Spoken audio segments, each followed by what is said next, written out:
Good evening, everyone. It's Carl, joined by Lee, and tonight we're joined by Matty from the Magpie Channel. It's episode, I don't know, I've lost count, 5, 6, 7 of the influencer. Yeah, how are you, Matty? You good, mate? I've been better, mate. I was definitely better last week when I was still abroad. But I'll be better in a few days' time when I get out of this HMP holiday and currently stuck in quarantine hotel in Birmingham. So once we're out of it, mate, and the pubs are open, I'll be alright. Brilliant. Lee, yourself, how are you, mate? I know you've been a bit more busy and out and about than Matty, not to rub it in. I've been I'm not as good as a good golfer what Matty is, but I've been playing mini golf with a Ben and done that twice this week. So a little bit of normality, which is, look, we're getting there, aren't we? So I enjoyed it, and of course I'm competitive. I'm not going to let a 4-year-old win, so I won. Just quickly, Matty, for a few people on our channel that might not know, obviously you've been out in Dubai for about 2 months now. What is it that you were doing over there, mate? Social media executive, mate, and a bit of TV work, but mainly like behind the scenes, running a sports media company's social media accounts, kind of doing what I do for the Magpie Channel, but for this TV network out there. Yeah.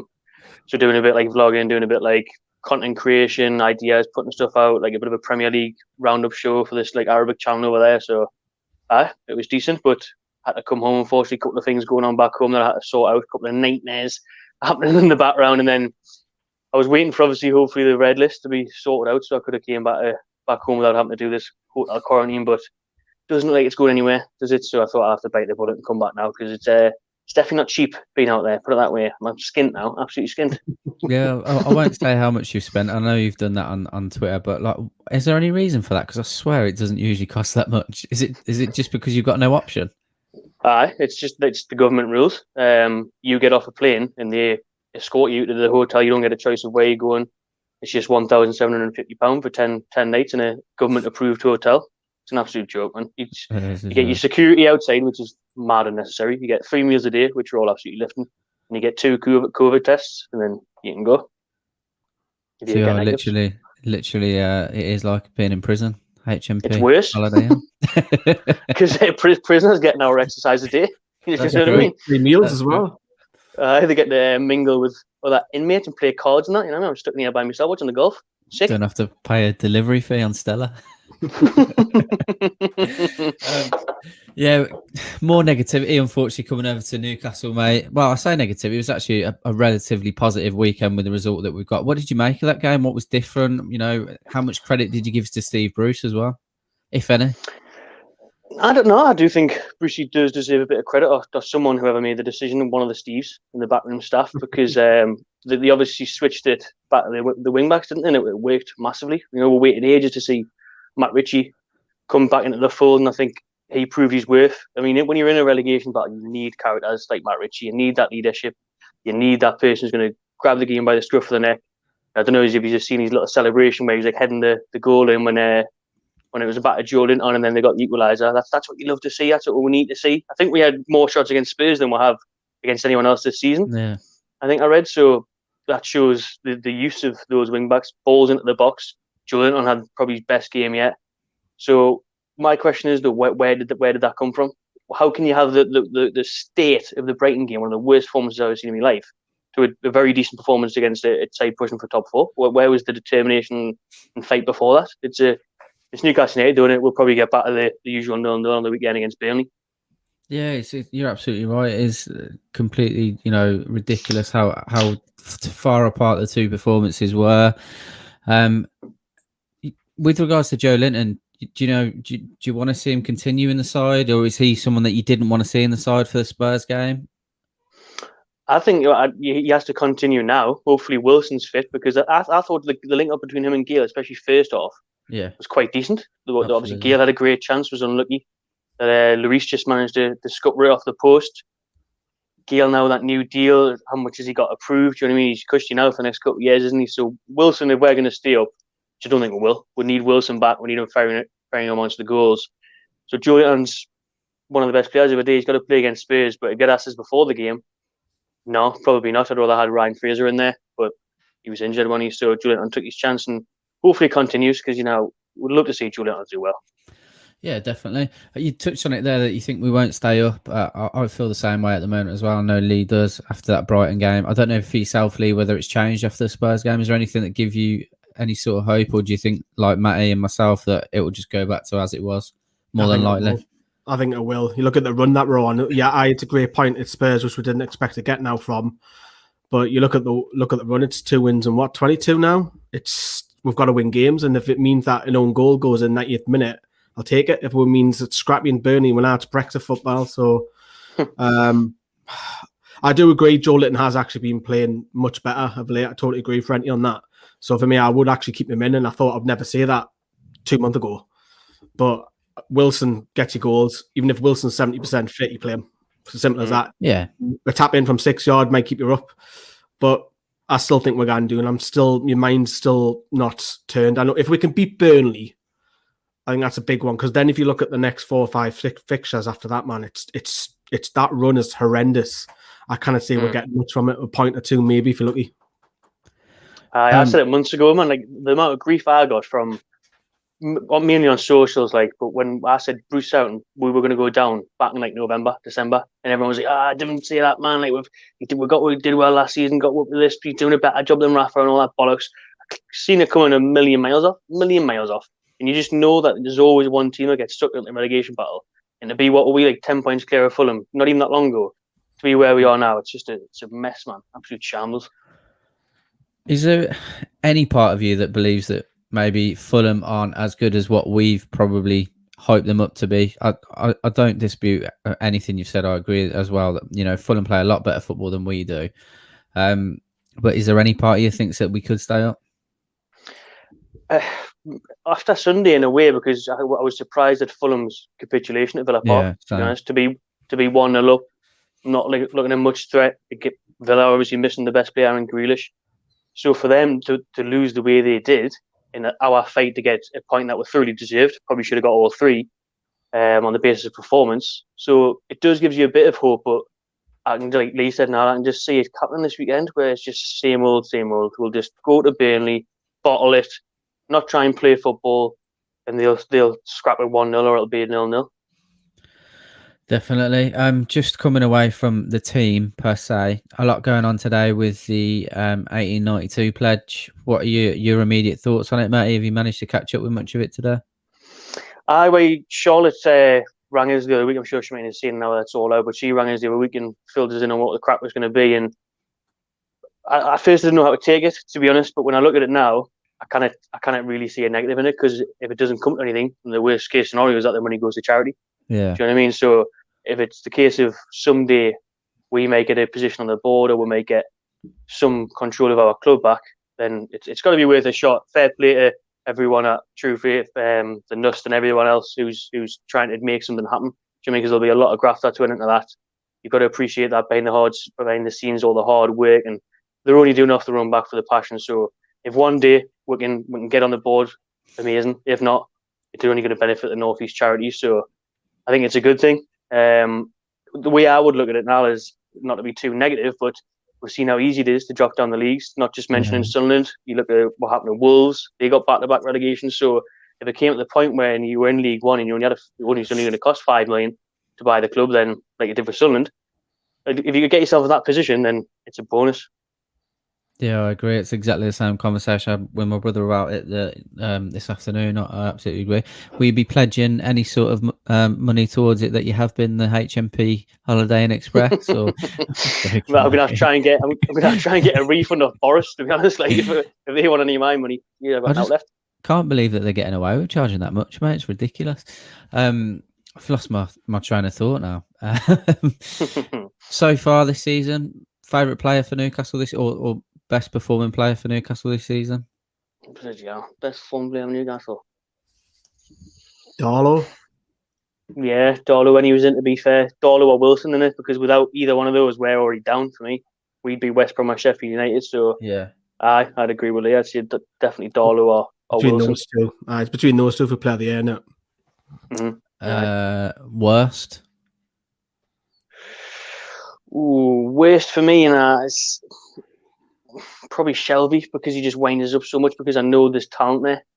I know that you can pull out the bag, but just so bastard lazy when it winds us up Yeah. because you don't get picked to replace Gerrard at Liverpool if you're not decent. He just hasn't got the mindset for it, and he's just a passenger most weeks, isn't he? And I don't know if he's the worst, but for me, when you look at someone who could impact the team and he doesn't, the natural ability's there.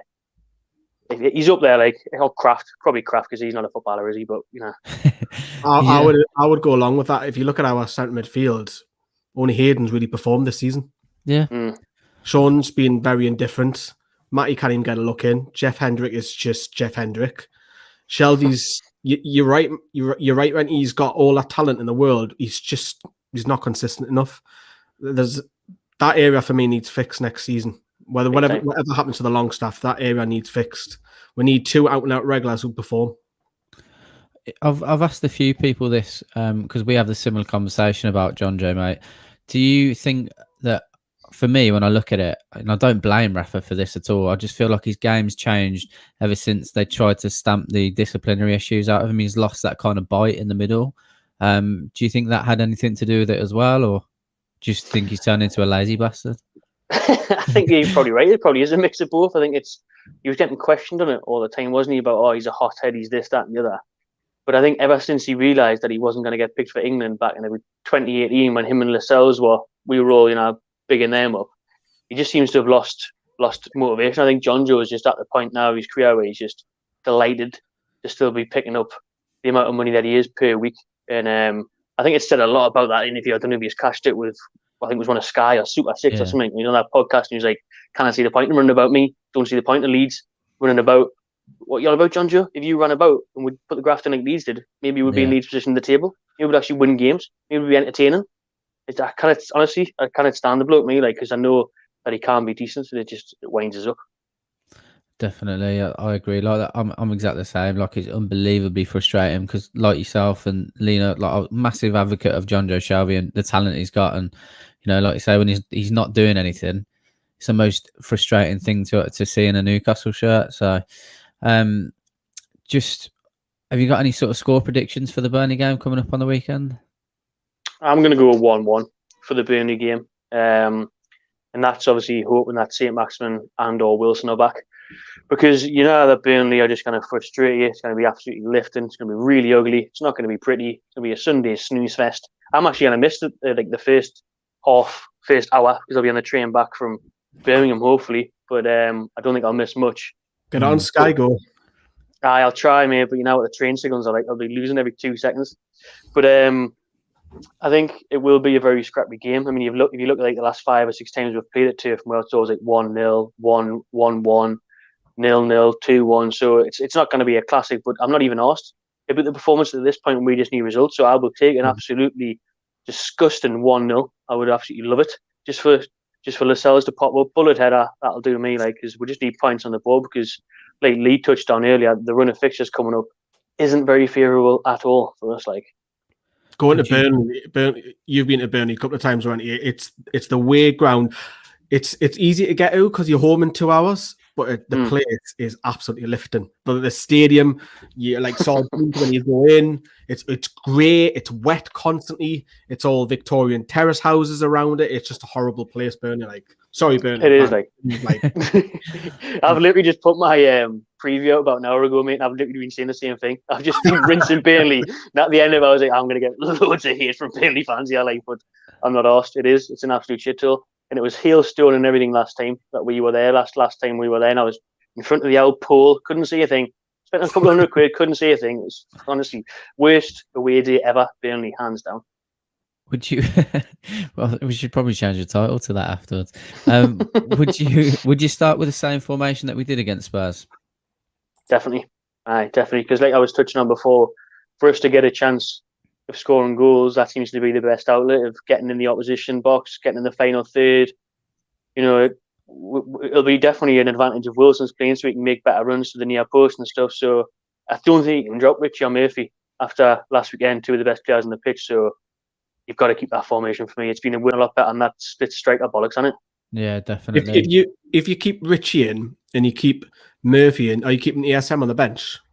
I think so. Well, maybe not actually. If ESM is fully fit, maybe as harsh as it would be, then maybe you do drop Murphy, and maybe you bring Murphy on after an hour to replace Saint-Maximin, make sure he didn't get injured. But I think you could do either or, to be honest. But the main one for me, I would like to see Wilson come back in for Gale, so we try and get on the front foot. And you'd be happy to see, yeah. So you'd be happy to see Wilson and Joe Linton partner up. Aye, because I think after Joey's best performance in a black and white shirt, I think it'd be criminal to drop him. So yeah, no, I agree. Enough about Newcastle immediately. I'll hand it over to Lee for some kind of past questions, mate. Things that you love about the club, hate about the club, and then we'll get on some stupid stuff as well. Yeah, things about landing on the moon, that sort of stuff. Yeah, I seen that on Twitter the other day. I was like, landed on the moon. What have I signed up for? Yeah, and when I put it out, I was like, he's not going to have any clue what I'm going on about at all. Yeah, Alex didn't help because he didn't comment on it. So yeah, Johnny used to live in Burnley, so there you go.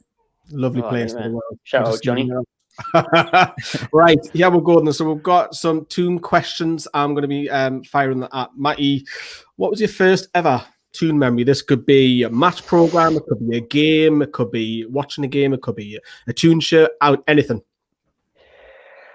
When you said ticker there, it reminds us of when my dad's like the golf star on the background here on the Masters. My dad just likes golf. He doesn't like football, doesn't like anything else. A boring old man, just like snooker.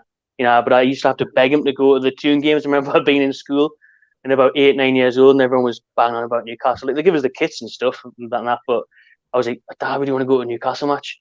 And I remember he rang us once because him and my ma split up. So I was playing on my PlayStation 2 at the time. He rang us. He was like, I've got you a ticket for the Newcastle game. I think it was like the third round of the FA Cup. I was like, you splashed out there, didn't you? Skinny me bastard. Just missed the Man U game at home, probably. But he pays for the 10 quid cup game. I seen his angle on that one. But that's one of the first memories I had, like getting my first ticket. And I remember just getting at the stadium, absolutely buzzing.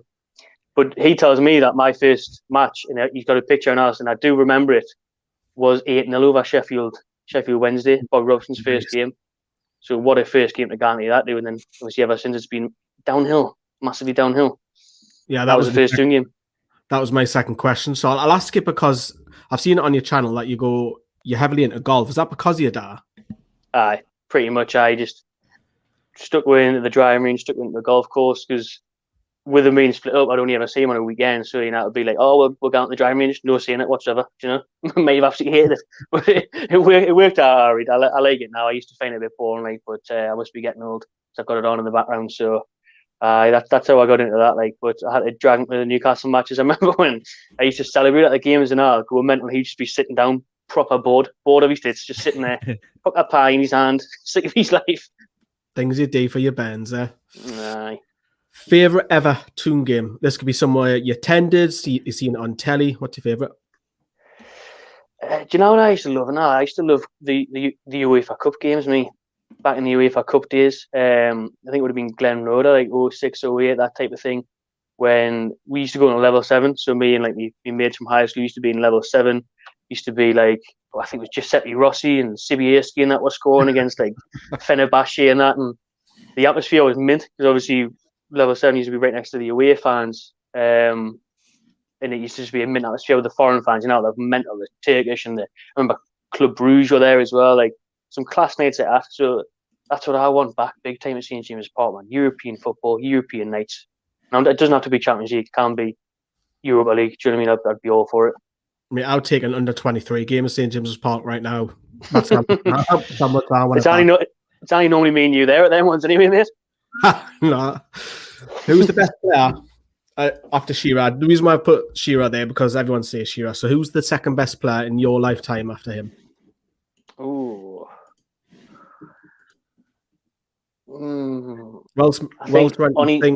Yeah, go on, mate.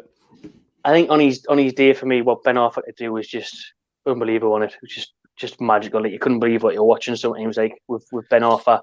So he's got to be up there. I'd put maybe Cabai up there as well. I think Cabai was such a good technically gifted player. Solano, you know, these type of players earlier on. So Shea Given as well. I used to get to keep our kids back in the day. I used to love Shea Given. Shea Given was unbelievable. I can't believe we kept on to him how long we did, to be fair. Like, he was an absolute rock at the back for us. Like, so I'll chuck them ones out. Coming. But what's your best moment supporting Newcastle? Best moment supporting Newcastle. This could be it could be a signing, it could be promotion, it could be anything. Going to a game, just that moment. When you just that moment, right in that moment. What is it? Alan Shearer's 206 against Portsmouth. Because that was when I'd managed to blag me down against a season ticket. There wasn't no just shitty little cup games anymore. I was going to every match now. And I remember that one. That goosebumps, hairs on the back of your neck, everything. And it was like, it didn't just stop when he scored. You score a goal, you celebrate it for 5 minutes. That's it. There was like celebrations for a good half an hour. It was absolutely mental.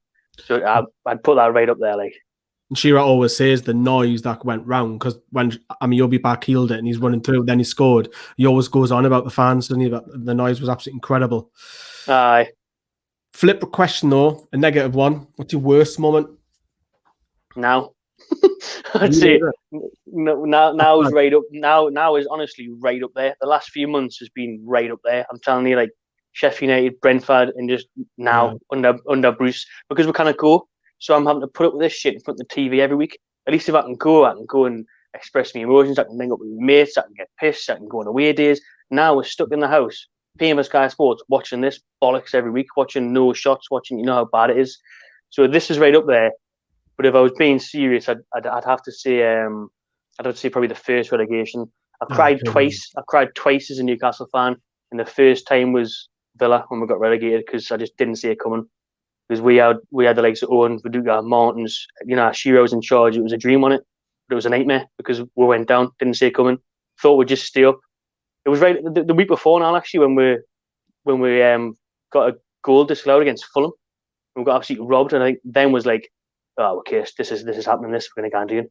So that's right up there, like. And the UEFA Cup quarter-final or semi-final, when Jenna skied it over the bar, or was that a different game? But when we got knocked out, was it?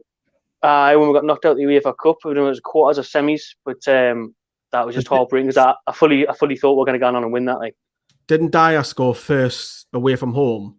I put 2-0 up on aggregate, thinking this is easy. We're going to get on 4-1 on the night, put out. Aye, it was one of them ones where I was just heartbroken, man. Carl, what's yours? You know what mine is, mate? Is that Villa relegation as well? I was exactly the same, crying, one because of that, and then because all my pals were in my ear and giving me grief. So yeah, it's painful few weeks. Oh, yeah. I was like, that's what you get living around the Birmingham area, mate. I know. Right, this one's a nice, fun one. Pick your five-a-side team. Five-a-side team. Well, I think we'll put. Do we put DeBraff? No, I'll put Shea Given in net. I'll put Gaza's got to be in there for me. Gaza. Philip Albert. Albert at the back, just dinking people. Robert, give it to him, smash it. Absolutely smash it, Lauren. That's what I said. Have fun with it, you know what I mean? Everyone would just jump out of the way. And then I'll stick Pat Yassisa up top just for the crackers and the offsides and five-a-side. So he'll enjoy himself, do you know what I mean? He'll just be there, just tap them in from Robert, up his shin. But no Shearer? Nah, too obvious, mate. I thought I'd go outside the box. Nah, we'll definitely have Shearer. But we'll have one of the Denbars. You can have Bor or CC. I'll trick either of them in. Sub for sub, sub on, sub off, rolling subs. Who's your favourite non-Toon player for any reasoning? It could be, mine's Ibrahimovic, just because I love his arrogance, cocky, nice, and he backs it up. Who's yours? It could be Messi, Ronaldo. It could be someone totally left field. I'd have to say a fat Ronaldo, the original R9 for me. Like, I used to just adore him. I remember having the Brazil top on with like the '98 one with him, the World Cup that he won, Inter Milan. Ronaldo for me was just Real Madrid. I remember the Real Madrid game at Old Trafford, just blown away by how good he was. He was just honestly, him and like Ronaldinho were one of the ones where it was just like, wow. But I've got to put a mention in there for Beckham and all. I used to love Beckham. I used to love David Beckham just for who he was as well, though. I think when he scored the free kick for England against Greece, carrying a country, but just like the Predators and all that. I remember everyone wanting to be him in school and that, you know what I mean? Like, I had the Mohican, man. I had the Mohican a lot. I had the... Did you get banned from school? No, they actually encouraged it, to be fair. The 2002 World Cup, we like sprayed with hair red and everything. It was good crap. Like, good times. Do you reckon the original Ronaldo was better? I know he had the two bad injuries at Inter, but was he a better player there than he was at Real Madrid? Because I know he's still great, but he put on a bit of beef, didn't he? He did put on a bit of beef, like he was enjoying this Spain too much. I think that was when he was really hungry, and not in the sense of scran, hungry in terms of proving himself. Do you know what I mean? Like, well, that was when he was based on the scene. It was like, who's this kid? And he was amazing. And obviously, Bobby had him at Barca Ronaldo, didn't he? So he's a legend, Ronaldo. Like R9, need J9, like, but R9 gets it. Got Ronaldo because Shearer turned him down, didn't he? Who's the better Longstaff? Matty, for me. I mean, if you're offering Sean when he first burst onto the scene, unbelievable player. You think they go against Burnley, getting like the Man United, but Matty for me, and I know speaking to a lot of the lads that play for Newcastle, obviously I won't drop them in it or anything, but they were saying like they were surprised when it was Sean that got given a chance instead of Matty, because they thought Matty was the better all-round player. And I think you can see he is. I really don't understand how he doesn't even get on the bench. And you see Jeff Hendrick, the amount of times he started this season. Jeff Hendrick, I really feel for Matty. He could have had a decent move abroad. He could have had a move to Watford in the Championship who are doing well. He could have been getting games under his belt, maybe featuring for England. And he's stuck here watching the games at home. It's mental, man. When you think of what Matty can bring to the team, he got chucked in, didn't he? In like January, played against the top 3 of the top 4 sides in a week. Yeah, was a good 7 out of 10 maybe in player ratings. Did a job. Engine. You know, we've seen him score goals. I don't understand. I don't understand how he's not featuring. Like, Carl, both of them come the summer. I've only got 12 months left. Can you see one or even 2 of them going? I can see both of them going. Yeah. Why would you want to stay other than the fact that it's your boyhood club? But if the regime doesn't change, if Bruce is there and Ashley and everyone's still there, which I genuinely think they will be, then I wouldn't want to stay regardless. I don't know about you two. I'd want to like Matty's just said there. Matty Longstaff should be playing first team football at the end of the day, whether that's for a kind of mid-table Premier League side, because I agree he's better than Sean. And Sean's not going to want to be a bit part player either. They've both regressed, as has everyone else under Steve Bruce. So regardless of how much we all love the club, I wouldn't want to stay. Cool. No. Right, then you've got one pick, Renty, out of Cisse, Barr, Remy, or Wilson. Who are you going for? Do you know how it is? I was gutted remember when Remy chose QPR over us, and then obviously we got him in the end. And he was unbelievable, like, when he was phenomenal. You think we're going to sign him permanently that season? Yeah. I thought we were going to sign him permanently. No, I did. I thought it was done. And then Chelsea did the same thing with Barnaldo, didn't they? They just signed him to sit on the bench, playing the Carabao Cup and that. Yeah.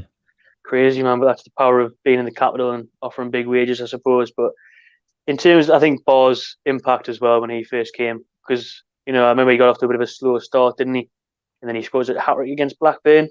And then he was on fire. Once, because there was injury concerns when we never really saw it. He was an absolute beast, a right handful up front. So I'd pick Barr. But then again, you've got to give a mention for Wilson as well, because of how well he's done in such a shit side this year. For him to be in double figures in the state of this team, where he gets probably half a chance every 2 games, is very good as well. I would say Barr as well. Possibly the best free signing the club have ever done. Carl, are you saying the Premier League history, mate? Premier League history. Carl, are you making that a trio? Yeah, 100%. Cisse had a banging start for us against Villa, so he'll always have a special place in my heart. But no, definitely Demba Ba. You kind of mentioned this a little bit earlier, Carl, but I'm going to ask Renty this. Ranking order, the worst. Number 1, number 2, number 3 from Kraft, Hendrick, and Joe Linton. I think you've done it for us. I think it's Kraft first. Because he's Hendrick. I think it's Hendrick. I think he's worse. Do you reckon? Because I think Kraft can put in an odd game here and there. He's all right. I've never came away from a game and said Jeff Hendrick done well today. Apart from West Ham, wasn't it? Apart from his debut, that was it. I can't really say apart from that. Whereas Kraft, he said, done all right today. He was all right at centre back. He played 45 minutes there. He was all right. But Hendrick, I just don't know why. You might have swayed us, because I suppose if obviously we both do player ratings, if you look on average, if player ratings, Hendrick's going to be below 5 and Kraft's probably just touching about 5, isn't he? Or if he's had a great game, he may get a good 6. But Hendrick, week in, week out for me, will be a 2 or a 3 because he's non-existent. So maybe you're right, mate. Maybe you're right. But in terms of football ability, like, Kraft is absolutely horrendous for me. Like, he just doesn't look like a footballer at all. But I can't even blame him that much, I can't, because he's £5 million. £5 million in this day and age is absolute pennies. So But then Henrik was free, I suppose. So I don't know. And then Joe Linton was 40 million. So you can't win, can you? It's a tough one. Like, but I think there's a player in Joe Linton. I really do. I think if he wasn't under Bruce and he was, do you reckon if he was Premier League probably doesn't suit him too clever either. Like, that you'd be a better player. Oh, 100%. Because Rafa wouldn't let him Rafa wouldn't play him. Rafa would proper work and coach him. And yeah. Well, look at the coaching Rafa did with Sean Longstaff, and many others. I think even Mo Diarmi was a beast under Rafa. So for me, if Joe Linton was in Spain or even back to Germany under a decent coach, he would be an Harry player. It's just because the spotlight's on him and because the pressure's on him and he's played out of position.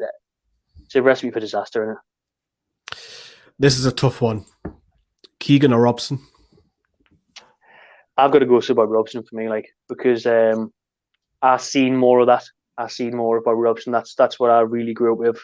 Unfortunately, didn't get to see the Entertainers live or anything. I was born in '92, so I missed out really on the '96, '97 crack. Obviously seen it all on tapes and stuff, but I was there for Robson. Do you know what I mean? I was there for Champions League nights. I was there for Highbury when we went top of the league. When we went top of the league in January. So early 2000s, what a time to be alive that was. And the team he got playing, and then looking into him now, obviously I've seen more documentary footage of Robson than I have Keegan. So to see the behind the scenes stuff and what a man he was, probably Robson for me. Question for you as well. If Keegan didn't have a falling out with Ashley, would he have a statue up right now? 100%. Aye. He's got to. Yeah, I think he definitely would. Aye. I've seen Shearer say not long ago, it's criminal that he hasn't got a statue outside the stadium, and it's true. But it speaks volumes where Shearer statue is. It's closer at the fucking Tesco than it is St James's Park. I know. Facing the students. This one. Would you take relegation if it meant Ashley left? 100%. I would 100%, because if Ashley stays, which he probably is, this is, if we do stay up, we're going to be having the same conversation this time next year. We're going to be fighting 17th again. We're going to have no ambition again. We're going to be signing loan players again. So it's just rinse and repeat. It's the Truman Show. It's deja vu. And I make Ashley same old shit. Groundhog Day, not Truman Show. It's Groundhog Day all over again. We'll make Ashley. Do you know what I mean? So I'd take going down in the hope of change, in the hope of someone coming in who actually cares. One of my favourite films, The Truman Show. I love it. Oh, it's unreal. It's just been added to Amazon Prime. Oh, Belter. Carl, you do the same. Yeah, definitely.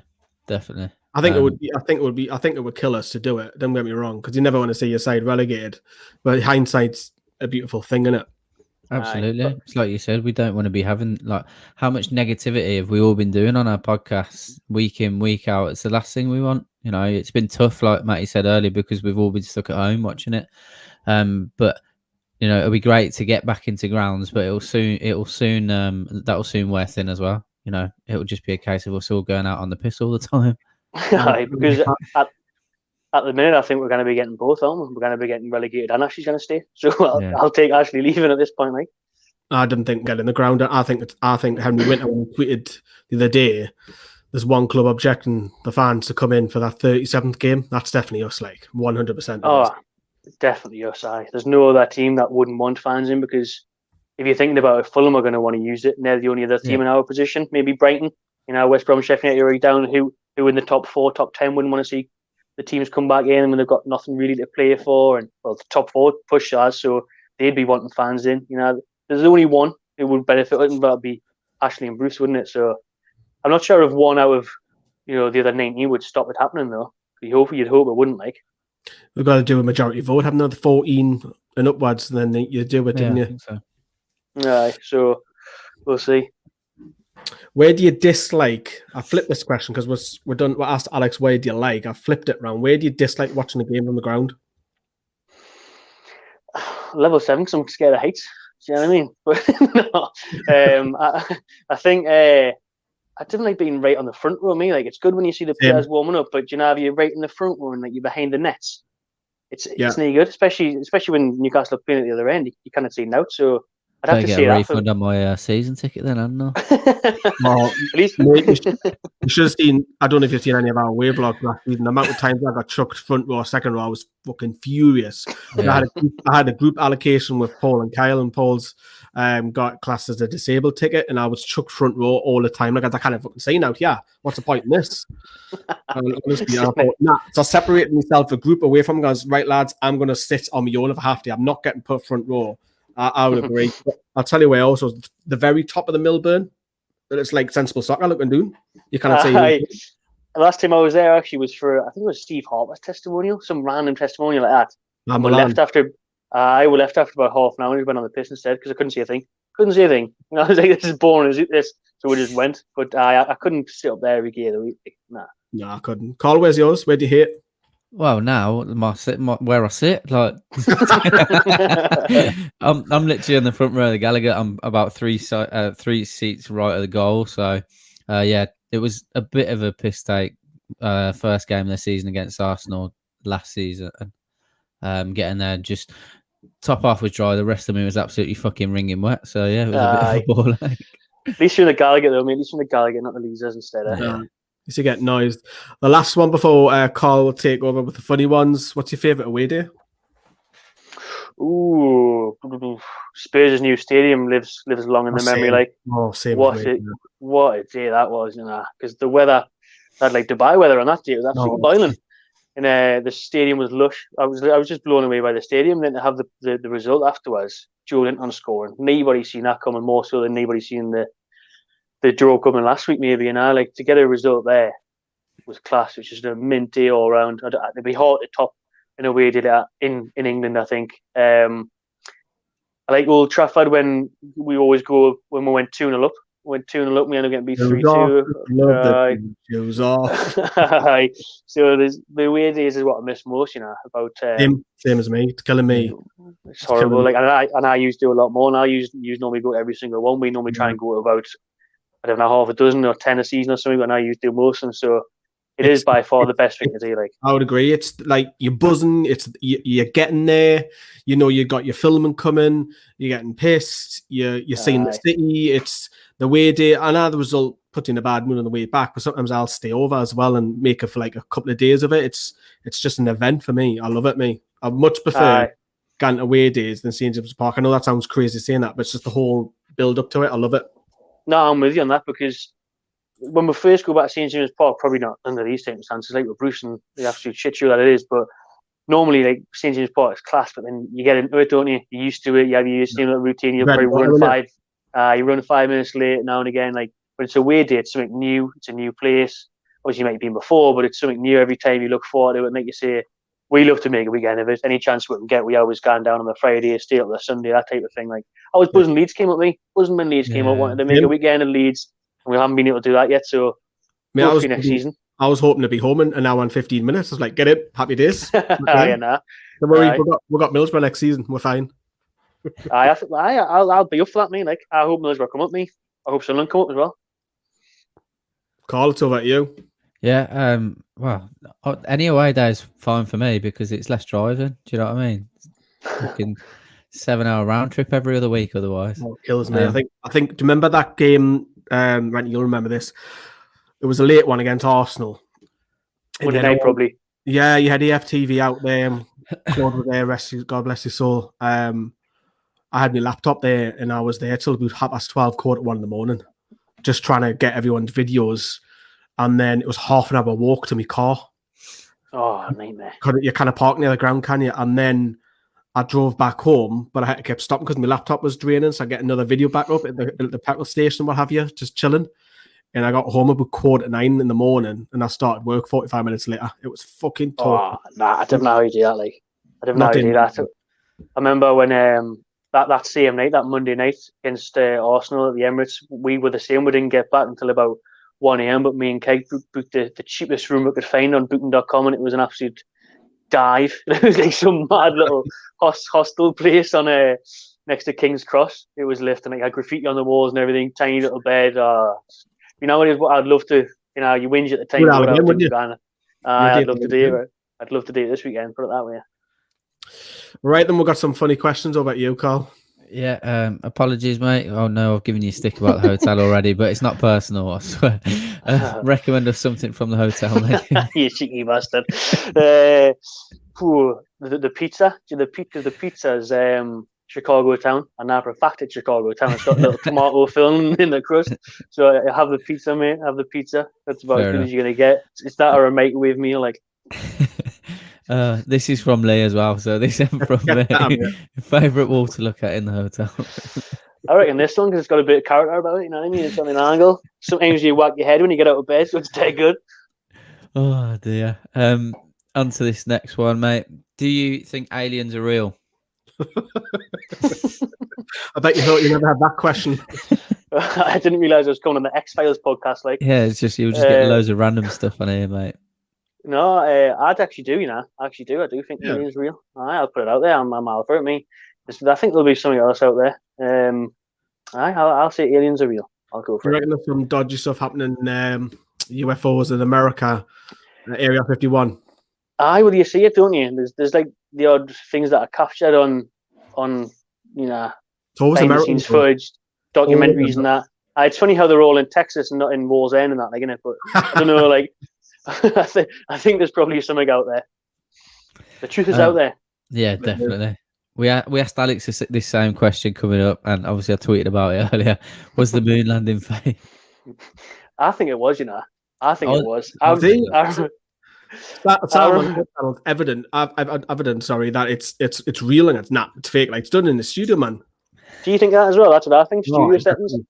I remember ages ago watching like a documentary on Channel 5, and they were like studying like the shadows of the actors. People on the moon. They were studying like, oh, well, that shadow wouldn't be that way, and that wouldn't be that way. And like, if you look about it now, loads of people apparently went missing from this like studio at the time when this was going on. Like, people were getting murdered and stuff who were meant to be on set, who were trying to leak saying that it was there. So I am all about the conspiracy behind that. Like, definitely fake. What just a completely different question then. Any other conspiracy theories that you're into? Anything of note? Not really, you know, because I try not to spend too much time and energy into stuff like that. But I will say the moon landing's fake. But I don't want to be one of these people who are like, I didn't get the coronavirus, you know, didn't get the vaccine. Yeah. You know, it's going to give you four names. There's one for you. Was that deliberate by the Chinese? Was that controversial to say that? It's very controversial, but it might be. No comments, it might be. I remember seeing this thing. It was actually on the plane when I was flying out to Dubai. That it was the Wuhan documentary thing, and the way they try and just disregard having anything to do with it is absolutely mental. Yeah. There's like you've seen it came from a lab in Wuhan, and now you see in China they're all absolutely sound. They're in nightclubs and everything, and we're still fucking stuck indoors. So how does that one work out? Like, madness, isn't it? Madness. Would you give up doing the Magpie Channel if you landed your dream job? First of all, what is your dream job? That's a very good question. Dream job was kind of always like a TV presenter, if I'm being honest. Something like a Sky Sports News, but after going for a few beers with Keith Downey, I probably wouldn't want it anymore. But no, I think TV presenter, or I don't know, like an actor or something like that would be class, I think. But I don't know if I would give up. I would give it up. To be fair, the ideal scenario would be being able to do TMC full time, getting a good wage for it. Do you know what I mean? Because I've always wanted to be my own boss, so that would be the ideal thing. But if someone said, "Oh, I can be on Sky Sports tomorrow, $100,000 a year," and then I'd probably say that YouTube. I think Lee Ryder's got the best job. Toon fan doing his dream job. I haven't got a fucking clue, has he? Because he needs player ratings. I have seen him. He gets free season ticket home and away, free travel off the Chronicle. He's got the dream job there, man. I'm not going to lie. Like, sometimes when we're doing the watch along and I'm not paying attention to the game because I'm paying attention to the comments, I look at Lee Ryder's player ratings. I'm like, I can't use them. I can't use them. I don't know where he pulls them from, mate. Honestly, like. What's the short, medium, and long-term goals of the Magpie Channel? Obviously, you touched upon it just a bit there. I would say short is, I've got quite a few things planning, but short, I want to improve a lot of things. I don't want to have to be wearing fucking headphones. You know what I mean? Obviously, I wouldn't be able to do it now anyway because I wouldn't be in the house. But I need to actually invest. You know, now that I've got some money, I need to invest in it. I've always been like spending money on other things. You know what I mean? So I need to start investing the money. Now that it's obviously doesn't make much money, that, you know what I mean? But the odd money that does come in, I need to start buying stuff for it. I need to invest more in a better camera, mics, backgrounds, stuff like that. So that's the short-term goals, like improve it and improve myself as well. Do you know what I mean? I think as you do this more, get better at it. Yeah, you're always learning. You're definitely always learning. If you look at the state of the first videos compared to now, bloody hell. Didn't do that actually. Don't have a look at the first videos. But but I think that's the thing. Improve the quality of everything. Me and the whole channel. Medium, I would say hit. Well, this could be long. It depends on how long it takes to happen. But hit like 15k, hit 20k. Keep building. Keep going up there. Keep getting the views up and. Trying to grow, because obviously losing the first channel when it was at 8k was a massive blow. To finally be in 10k now is decent, but a long way to go.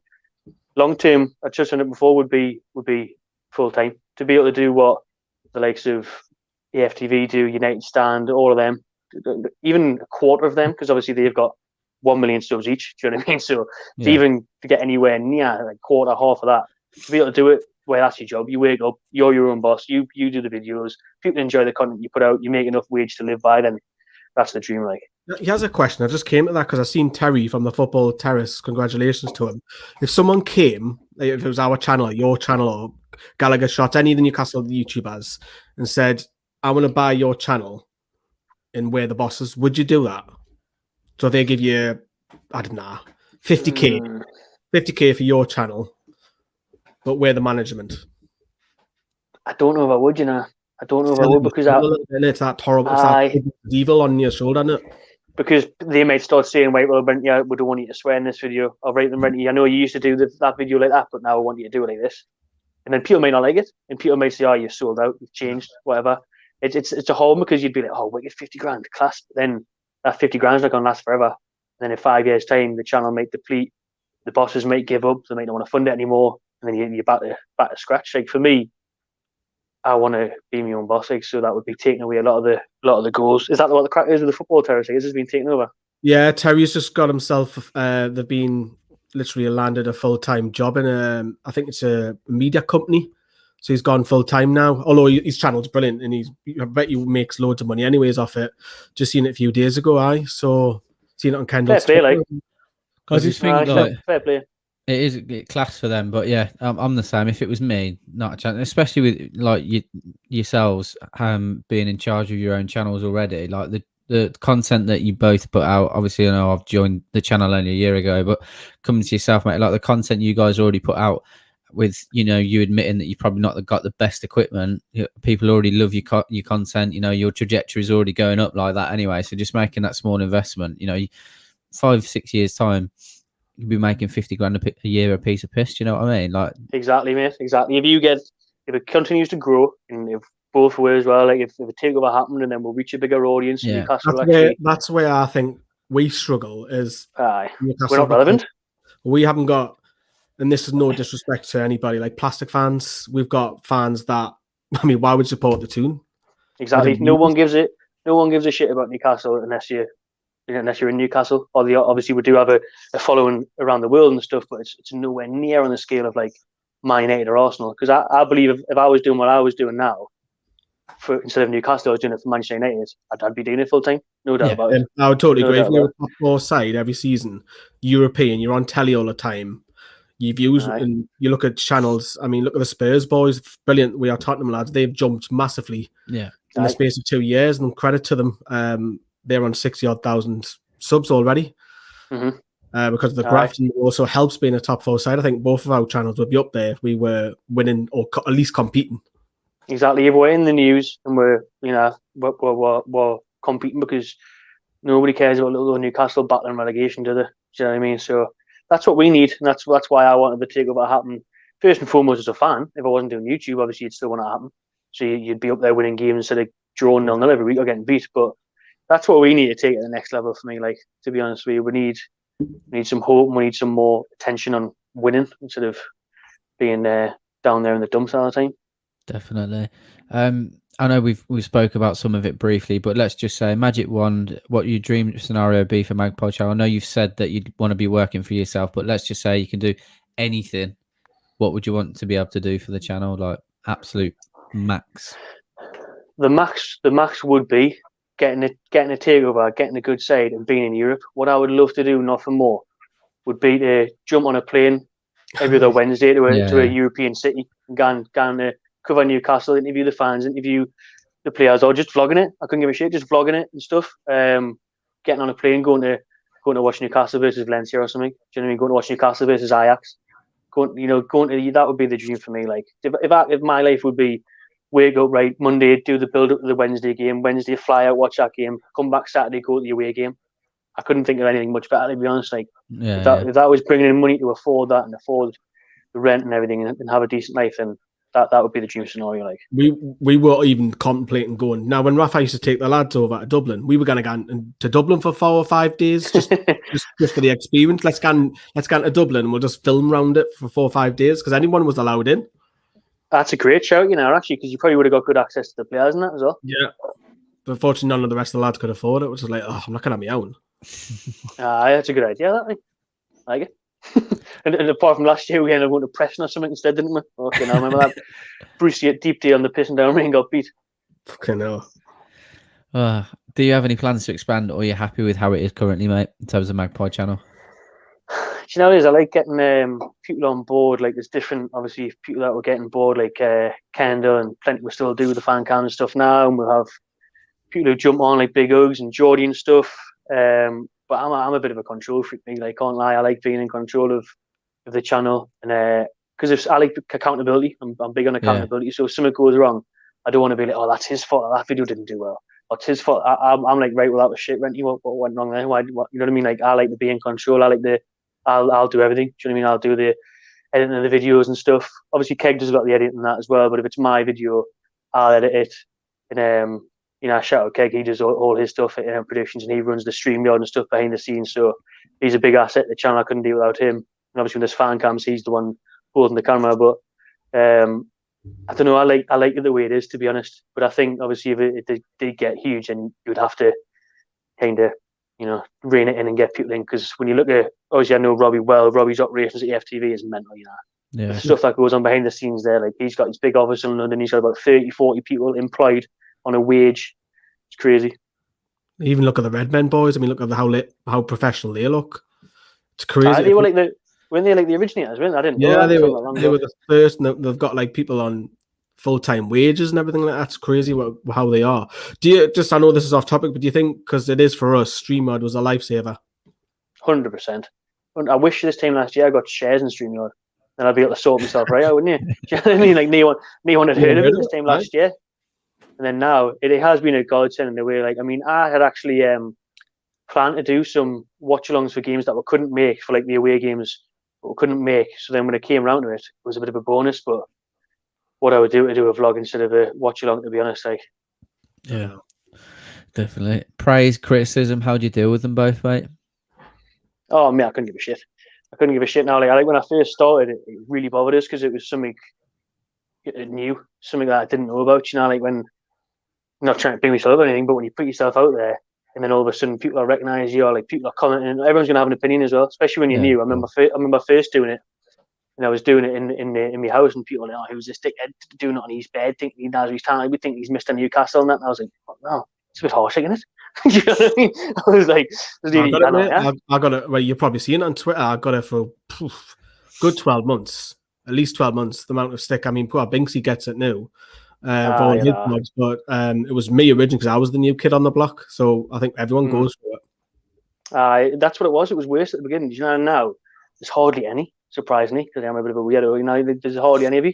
It's hardly any, to be honest. I think Twitter is by far the worst. I think if we put a post out, if I put a minute clip of our match reaction out, see it gets, 5,000 views, it gets 50 comments, 30, 35 comments are positive, 40 on Twitter. On Instagram or something, every comment's positive. There's not one bad comment. Facebook, pretty much the same, there'll be 1 or 2, but Twitter, there's like 5 or 10. Do you know what I mean? Because they're all hiding behind fucking eggs. Like, no, they're not real. Do you know what I mean? It just takes one comment to then someone else to like it, and that'll go top of the feed. So we don't do it anymore on Twitter. We don't put the click here anymore. It's just because we know if it's someone who's controversial speaking, we know it's going to be drawing negativity. It just doesn't bother us anymore, because I just think, unless I'm getting criticised as someone I have respect for, I'm not listening. I don't care what you think, because you're not putting yourself out there. Why am I going to listen to you? I don't even know who you are. You know what I mean? I'm not going to be. Praise is a difficult one now, but I think you should never let the good things get your head and the bad things get your heart. You should never ever do that, because I think I wouldn't say I thought it was Billy Big Bollocks, not like, but when you're getting on TV now all the time, and it happened to me quite early as well, like quite a few months in, we obviously Geordie Rick, you know what I mean, we went viral quite a few times. We were on like every platform going, and you start thinking, and then everyone's telling you, like, now everyone's getting photos where you're not on match day, and everyone's telling you, oh, you're classy. You start thinking, I am fucking classy, aren't I? Do you know what I mean? But then you start thinking, no, you're not. You know what I mean? Like, you just bring yourself. It's just because it's all new. It's all new. Do you know what I mean? And then like he says, you get one comment where someone calls you something, and you just you think you would have done it, but now either or doesn't bother us. Praise or criticism doesn't bother us, unless it's someone who I respect, unless it's someone who I look up to and says, oh, you did that well, or oh, you need to work on that. Do you know what I mean? Yeah. Fair enough, mate. Fair enough. Name one thing that you like and dislike about YouTube. Jesus Christ, I'm definitely not going to like these American taxes like when these come in. But apparently that's going to be hard if you do it properly. You're not going to get taxed on it being in the UK. But that's one thing. I've done it. We've done it. It's been like. I've done it as well. It was I didn't have a clue what to do at the start, like, but I didn't like the amount of money they take off you, like, because when you look at what in the YouTube studio, I'm sure you're the same what you should be making compared to what you make. They take fucking loads off you, like. Oh, which is obviously why loads of people have like through join that switch to Twitch, and get these big deals on Spotify and stuff. But that's one thing I didn't like. They should be supporting the creators more. That they're too easy to jump on the back of it because it's so saturated. Now they don't give a shit about it, do they? I mean, my first channel, for example, lost to 8K with an appeal that should have been sorted. Do you know what I mean? There was no need for that. So more care for the creators should be there, I reckon. Like, but I've got to like it as well because we wouldn't be on this chat now. I wouldn't be on TV. You wouldn't have been on TV and stuff without YouTube. So that's one thing. It gives you a platform to speak. I think what I hate is the graft because people don't say it. Yeah. You know what's coming on a match day, whether you're at the game or in lockdown. You've just got stacks and stacks and stacks, and you've got to get, even on away days, when you've got to get yam, and you've just got a pile of videos, hit them out, get them shared, get them edited to right faff, and that's probably the one thing that I dislike about YouTube. Same. It's when you're stuck in places like this now, like you see away days when trying to upload a 10-minute video and it's going to take 3.5 hours. Because it's got your signal. So that's a nightmare now. Finally, mate, what advice would you give to anyone new thinking of doing YouTube? Go to Twitch. No, I'm with you on that. We've spoken about it, Emily. If we could get the following we've got here on Twitch, I think we'd be gone, to be fair. True Joey's doing a lot better, and people like I do move to Twitch like for the money. But give anyone new I think they're doing YouTube, don't give up, because I remember early doors, when you first start putting videos out there and there's a bit free people that watch them, you just think, what's the point? Because like he says, it's not what people think it is. Like when I started YouTube, I never had a YouTube account. I never even used to watch much YouTube. And you don't realize, like, if you go on and watch a YouTube video, you just think, boom, that's done. Until you start doing it and editing it and putting the graft in, then you realize, like, it was a decent video. That you must have taken a lot of time to do that, blah blah blah.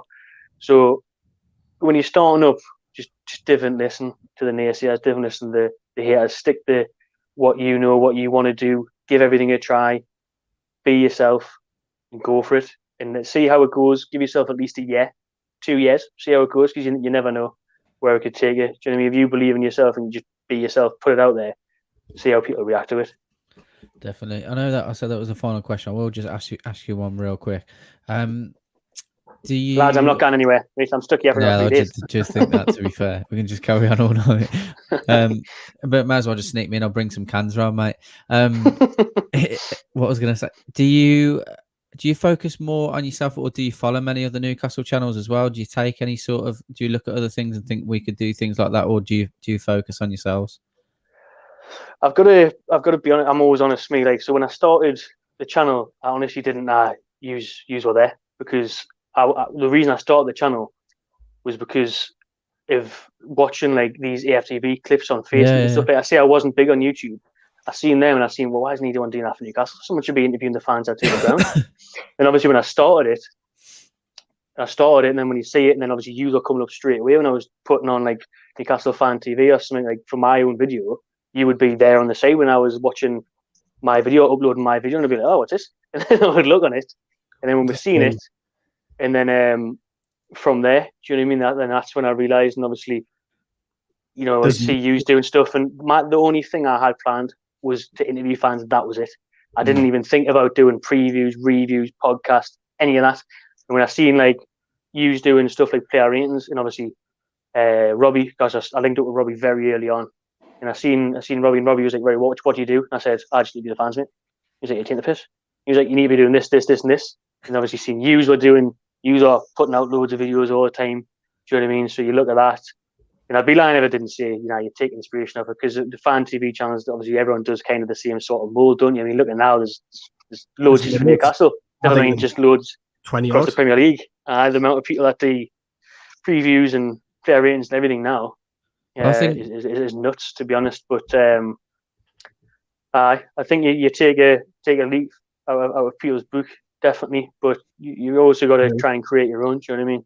Yeah, I think Lee will probably, you know, he'll back me up and in saying this, that I speak to Lee quite often in terms of looking at what you guys are doing, because sometimes you'll be outperforming us on a watch along, and it's not something that frustrates me. I just want us to, you know, we all want to be the best, you know what I mean, if I'm completely honest. So I'm like, okay, why are they getting like 100 more viewers than we are today? So for example, and we're always looking at things, aren't we? I'll be like, well, and I'll be honest, I'll be like, Magpie Channel are doing this, what are they doing that we're not doing?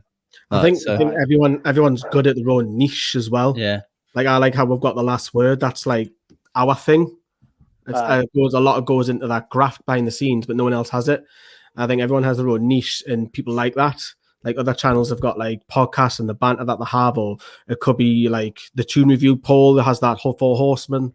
It's just Mickey taking Carly one that the other day. I think you've always, Renty is right saying everyone does the similar preview review. They're the standard stuff. You've got to also look well, wait a minute, this is different. We can do this. This is good. This is working for a channel.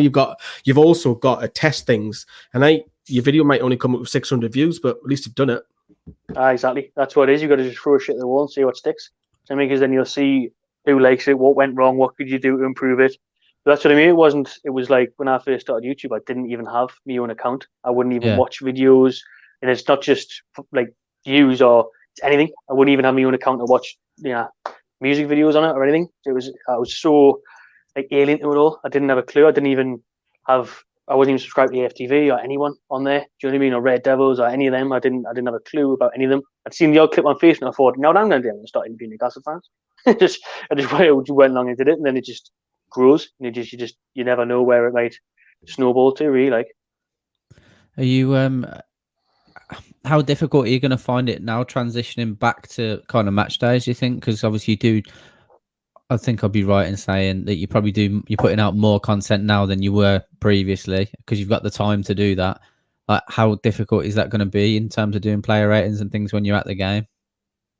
Well, we used to have a similar thing, actually, didn't we, where we would do them in the car park next to St. James's straight after the game as well, because I just like to get them out of the way. Like, yeah, that's backdrop, isn't it? Nice backdrop, get it done where it's fresh in your memory instead of like getting home and then doing it 2 hours later, because people want to see it fresh as well. People want to see, once the game's finished, they want to see the video. That's why we knock them out quickly. But I don't think it's going to be hard yet, but it's going to be hard because I might be doing something big, something different in September. So I'm not sure how much I'll be able to do it then, because obviously I can't see it out yet. But things may change then, but there'll always be still things doing, especially on match day. There'll always be all your match day videos, but you've got to keep putting them out. Like, yeah. He has a tip, and this is going to be a random question. Who's your mobile provider? Vodafone. Well, I know O2 and Sky in Chinatown have 5G. Do they? I need to get 5G. Like, so I will just literally be walking to Chinatown. Fucking right. Let's get this. Let's vroom, straight up, out, done. So straight outside Aspires every match day. Something to do. They need then Renty, get on your mobile provider. Check 5G in Newcastle, Chinatown. That street in Chinatown has 5G on Sky and Gift Gaff. I'll take a note of that, mate. Nice one. I just want to say now about what Carl was saying before about the views thing. I thought it was funny the other day I got sent the thing that you put out about the watch along chart. Lee, I got sent that a couple of times. I enjoyed that. Like, we're honest about it though, mate. We are honest about it. Like, we are honest that we love to beat someone else's channel. 100%. That's what I will say, because this clip will probably get shortened down, so I won't say too much.